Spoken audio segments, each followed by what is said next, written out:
Why do you think that social and political upheaval reached global proportions in 1968? Well, of course, we in the United States think of 1968 as a year of unprecedented turmoil in this country. I remember I was a graduate student in 1968, and this before the internet, every day you'd turn on your radio or read your newspaper and you didn't know what was going to happen next. I mean, just a cascade of world historical events, whether it was that began with the Tet Offensive in Vietnam, which kind of destroyed the rationale of the government in the Vietnam War. It had the assassination of Martin Luther King, the assassination of Robert Kennedy. It had student upheavals in the United States at Columbia University and other places, and then rippling around the world, the French student movement and the national strike in France, Japanese students, demonstrations against the Vietnam War all over the world.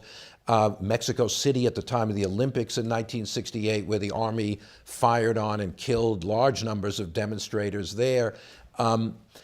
So in other words, it was a year of global turmoil, somewhat like 1848 or maybe 1919. There aren't that many years of global upheavals. But what was unique in 68, I think, was that it was young people who took the lead everywhere. Just as in the United States, it was young students in the New Left.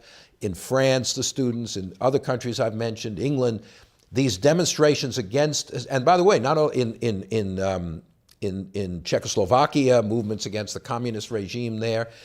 It was young people who repudiated their elders, repudiated the existing political system, whether it was a communist system or a democratic system or some dictatorial system somewhere.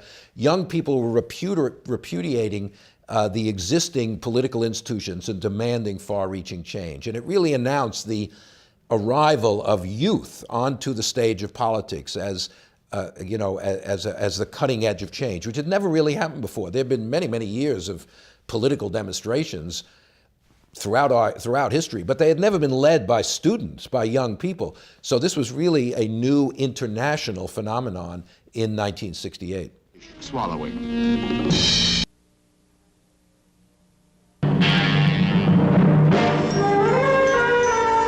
Anti-war demonstrators protest U.S. involvement in the Vietnam War in mass marches, rallies, and demonstrations. Central Park is the starting point for the parade to the UN building. The estimated 125,000 Manhattan marchers include students, housewives, beatnik poets, doctors, businessmen, teachers, priests, and nuns. Makeup and costumes were bizarre.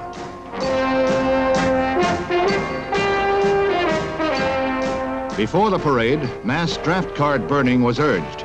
Demonstrators claimed 200 cards were burned, but no accurate count could be determined. Reporters and onlookers were jostled away on purpose. Although mostly peaceful, shouted confrontations were frequent and fiery during the course of the march.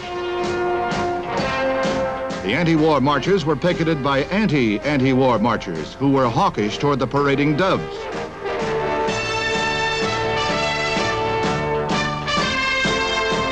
Civil rights leader Martin Luther King leads the procession to the United Nations, where he urges UN pressure to force the U.S. to stop bombing North Vietnam. Police arrested 5 persons as disorderly. 3 were grabbed when they rushed the parade float.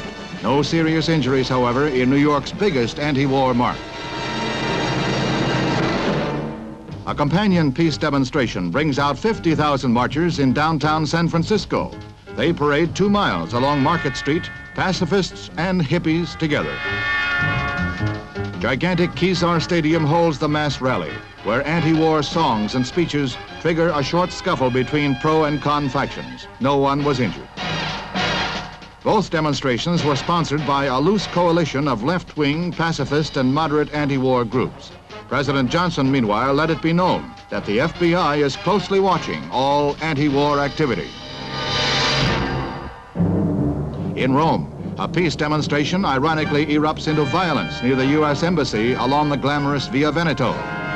Police, alerted to possible trouble, stopped the marchers just short of their goal, and then the march turned into a riot.